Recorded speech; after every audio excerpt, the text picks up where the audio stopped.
અલ્યા એ આજે ખાલી મોજ ને મસ્તી બીજું કંઈ નહીં. સમજ્યા? હા ભાઈ આજે તો મોજ મસ્તી.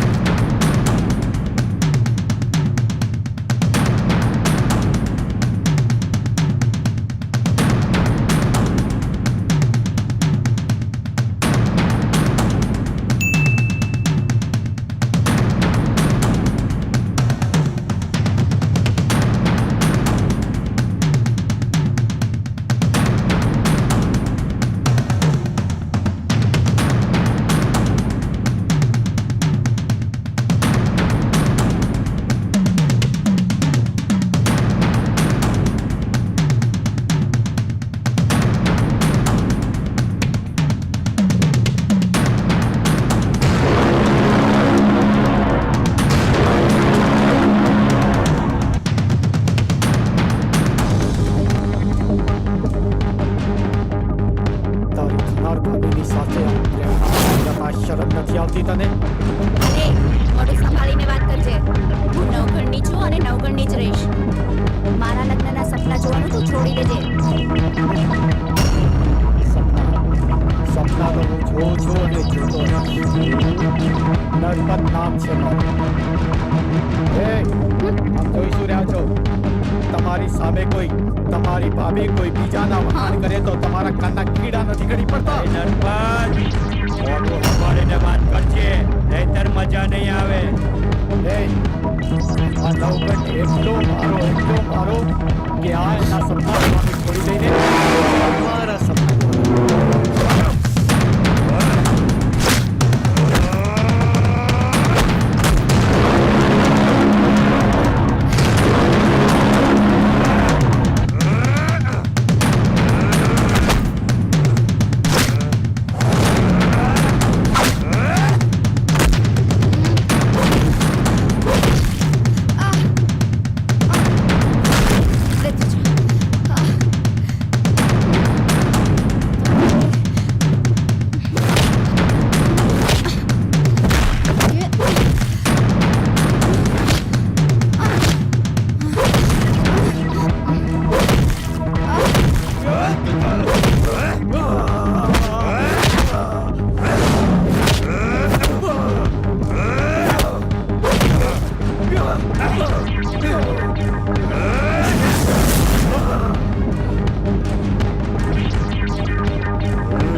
નરપાલ હવે પછી રાજલની સામું જોતો નહીં. રાજલ ફક્ત ને ફક્ત મારી જ છે.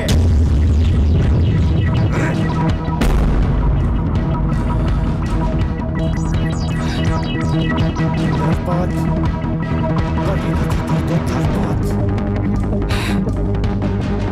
આજ નહીં તો કાલ તારે મારું થવું જ પડશે. બરાબર?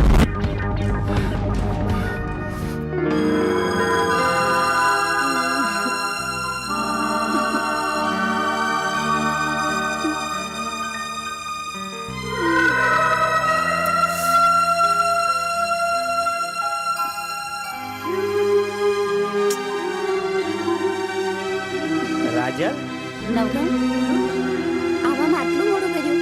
અરે ગાયોને નીંદ કરવામાં મોડું થઈ ગયું રાજલ.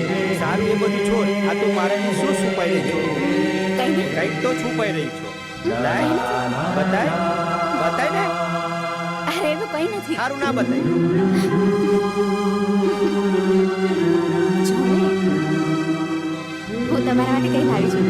તું મારા માટે કપડાં લાવી છે આ કપડાં તમે કાલે રાસમાં પહેરશો ને તો બહુ જ સુંદર લાગશો. અને હું પણ તારા માટે કઈ લાવ્યો છું. દેખ, તું ખુદ જોઈ લે.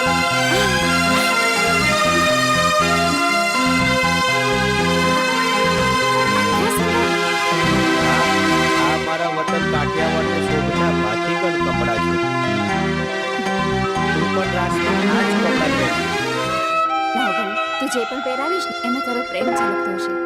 આપણને આ કપડામાં જોઈને લોકોની નજર ચાર થઈ જશે.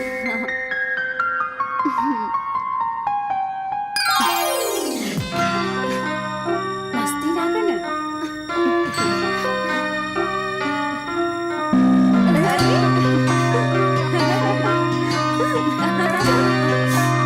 ચાલ અહીંયા બેસી.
નસીબ ના ઓસા અને મારી ઓસી હું સમજીને આમ કોરડીમાં ગોળ ભાણું રાજન હું રઘુને પ્રેમ કરું છું પણ અમારા પ્રેમને સમાજના રૂઢિચુસ્ત નિયમોનું ગ્રહણ લાગી ગયું છે એટલે અમારા સમાજમાં નાનપણમાં જ લગ્ન કરી દેવામાં આવે છે જે વ્યક્તિનો સંમત નહીં એ વ્યક્તિ સાથે મારે છોતરે જોડાવવું પડશે આ તો અન્યાય કહેવાય.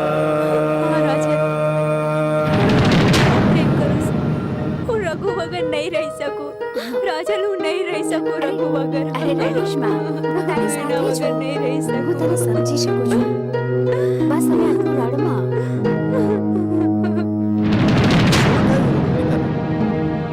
રાજલ તે શું કીધું મારી બેનને?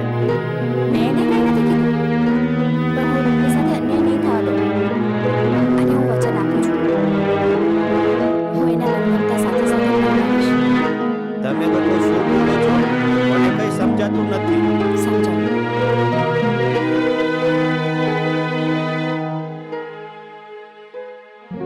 ઓહ, એમ વાત છે.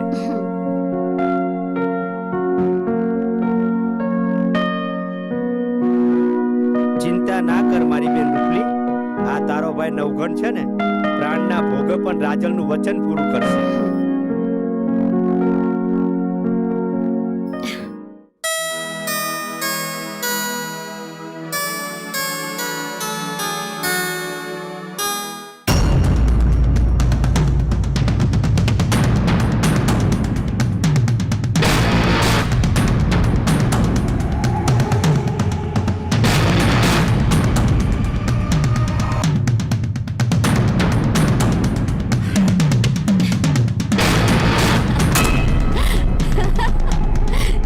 એ દિવસનો વાત કરી ગયો. વખત તો બચી ગઈ. બચાવી છે. નવઘણ અને નવઘણની જ રહીશ. છોડ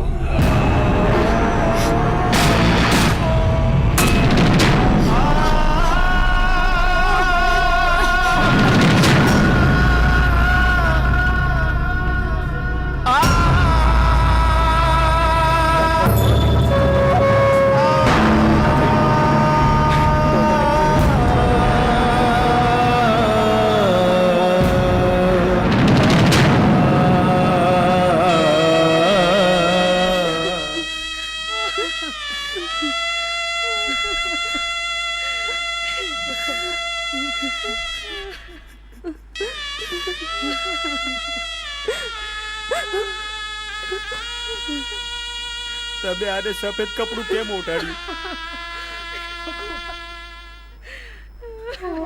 હજુ આ કુંવારી છે.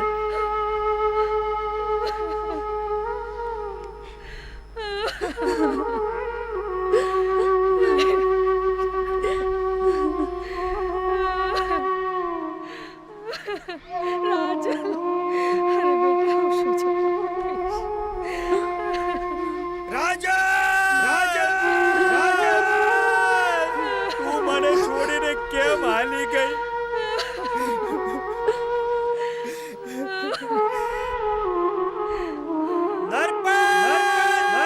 હું તને નહીં છોડું.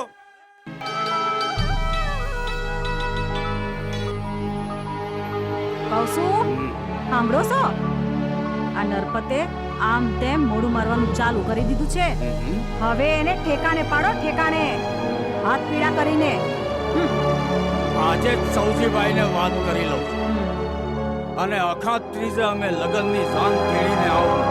એક વાર ભરત બંધાઈ જશે ને તો આપોઆપ કૂદકા મારવાનું ભૂલી જશે.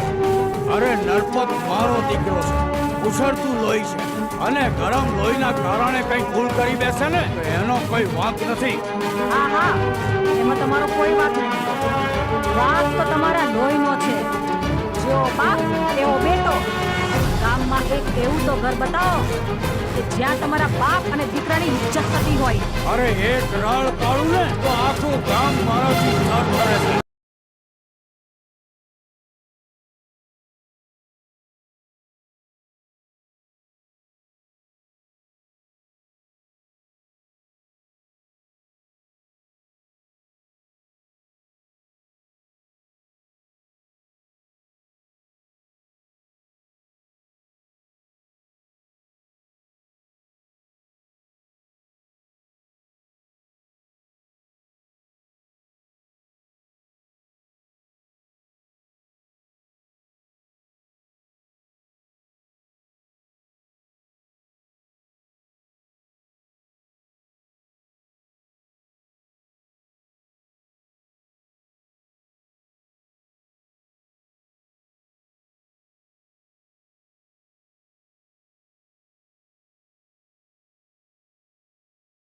રાજલ! રાજલ, આ શું થઈ ગયું? ભવના સાથી બનવાનું પડે પલમાં વિખરાઈ ગયું. તું મને એકલો મૂકીને ભગવાન પાસે ચાલી ગઈ. હવે હું પણ તારી પાસે આવું છું. ના મારા વીરા, આત્મહત્યા કરવી એ ગુનો છે. આ ગુનો તો કાયર માણસ કરે. મારો વીરો તો સિંહ છે, સિંહ. ને સિંહની એક દહાડથી તો શિયાળ પણ ઊભી પૂછડીએ ભાગી જાય છે. વીરા, હજુ રાજનની રાખ ઠરી પણ નથી અને તું મરવાની વાતો કરે છે. નહીં વીરા, મરે આપણા દુશ્મનો, પણ બેના પણ કાંઈ જ નહીં. રાજનનું વચન પૂરું કરવા અને એ કાયરોને સજા આપવા માટે તારે રણે ચડવું જ પડશે. ઉઠ મારા વીરા અને વિરહની વેદનાને ખંખેર. હા, તારી વાત સાચી છે બેના. રાજલનું વચન પૂરું કરવા માટે હવે તારા અને રગલાના લગ્ન હું કરાવડાવીશ. મારે હવે મરી મીઠવું પડે તોય હવે હું પાછો નહીં પડું. અર્પાત, આજ સુધી હું તારો દુશ્મન હતો. આજ પછી તું મારો દુશ્મન છે. અર્પાત, હવે તારી ગણતરીના દિવસો શરૂ કરી દેજે. હવે હું તને જીવતો નહીં છોડું. ચાલ બેન, હવે રાજલનું સપનું હું પૂરું કરીશ. રામ રામ અરજણભાઈ. અરે રામ રામ રામ રામ. આવ આવ કેમ મુળુભાઈ. મજામાં ને? અરે બિલકુલ, આપણે તો જો ભાઈ મોજે દરિયા. હે, આપણે તો હું ખોટ હે ભાઈ. અરે તમારા ડાયરામાં તો મોજ પડી ગઈ, મોજ. અરજણ બાપુના ડાયરામાં તો બસ મોજ મોજ ને મોજ જ હોય. હા હો. એ હવે ગામના ગપાટા મારવામાંથી નવરા થયા હોય ને તો પછી આપણા છોકરાઓનું વિચારો. એમાં હું વિચારવાનું હતું મુળુબા? હે? એ ખાઈ પીને મોજ કરે છે. હે? પાછે શું છે? અરે મોજ કરે ત્યાં સુધી તો ઠીક છે, પણ આ ગામની બહુ દીકરીઓ આપણા દીકરાના મોઢાને જોઈને એ મોઢા મસ્કોડીને ભાગી જાય છે. પણ ઈ તે ગાળો દેતા દેતા એમની વાત સાચી છે. આજકાલ છોકરીઓને બહાર નીકળવું ભારે થઈ ગયું છે.